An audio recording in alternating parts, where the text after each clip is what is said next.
Greetings comrades and welcome to the new video. Today I will show you one pasta dish which is inspired by a video I watched on YouTube from a channel named Adam Ragusea. Most of you may know him, he's a great cook and I'm a fan of him since he was a small YouTuber, but now he has a lot of subs and I very much enjoy almost all of his recipes, so I got inspired by a video named 2-sheet pan pasta sauces or something like that, where he basically prepared some pasta dishes with vegetable toppings which were baked in the oven on a sheet pans. And I just decided to make it Slavified with Slav products, with the Slav version, because I very much enjoyed this technique and actually the way it goes and the flavors that develop with this pasta are great. And in combination with some nice Slav vegetables and Slav products, it turns out just perfect. So if you want to see a great pasta dish with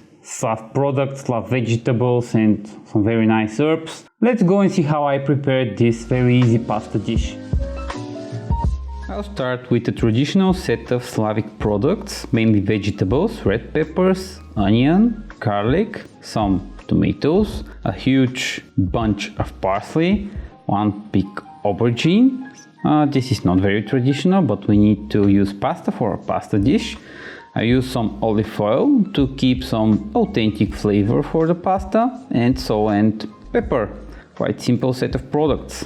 I will heat some water on my stove and add a generous amount of salt in it so it can make our pasta a little bit tastier. I start cutting my big aubergine into cubes. And this, look out for this, you should remove it. It's not very tasty. Actually, it's not edible at all.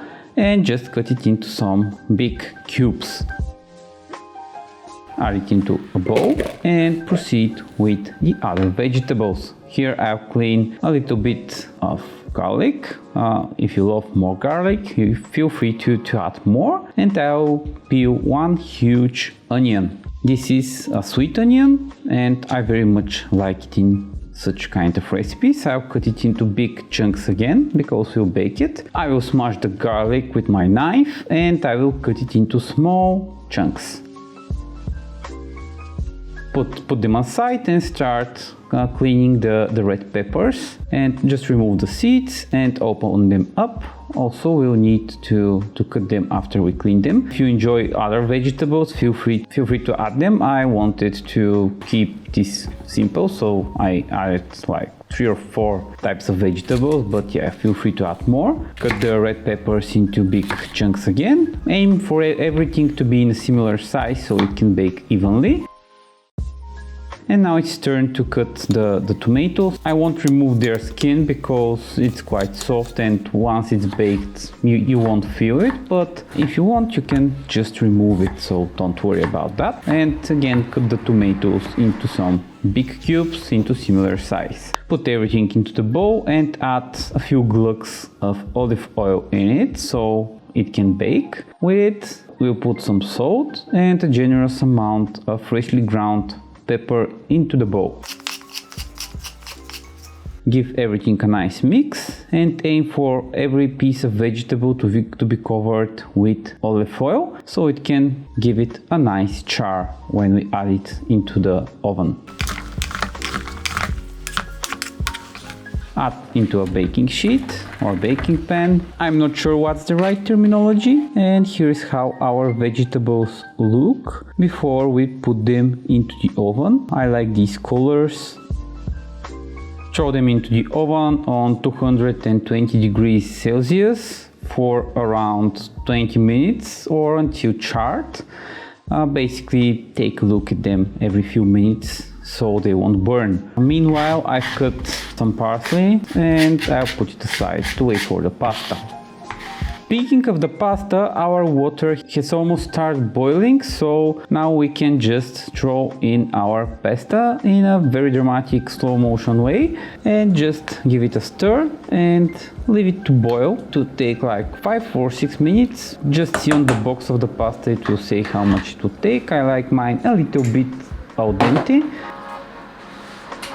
And there are our vegetables. They look quite nice. I love that char that the broiler gave them. Basically, they're ready now. The only thing left is for everything to get assembled. I'll use the same bowl because I don't want to wash two bowls, and I'll just add the pasta and throw in all the vegetables from my baking sheet. Mix everything well with these wooden spatulas. I want to boost the flavor a little bit, so I'll add some more olive oil and a lot of parsley because I love the parsley, and I'll just mix it up. A Slavified version of Adam's pasta looks like. I sprinkle a little bit of feta cheese on top, and now let's give it a taste. So comrades, let's see how the Slav pasta turned out. I was really inspired by Adam's video. It looked quite nice, so I decided to go and try it the Slav way. I used traditional Slav products, peppers, aubergine, a lot of garlic, we love it, and parsley instead of basil, and on top I of course added feta cheese. Let's try it. I'll take from all the vegetables, at least I'll try.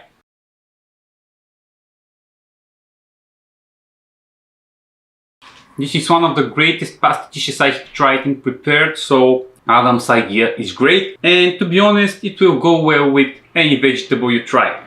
Also, it will go great with any cheese you try, because cheese is awesome, but if you have Bulgarian white cheese, if you can find it, try with it. It's just perfect. It's very heavy in vegetables, this dish. Give it a try with whatever vegetables you love and write in the comments if you liked it. The broiler gives it, not a grill, a broiler. It gives a very nice char to the vegetables because they're all in olive oil. So yeah, just try it and you'll be surprised how good it is actually. Slav you next time!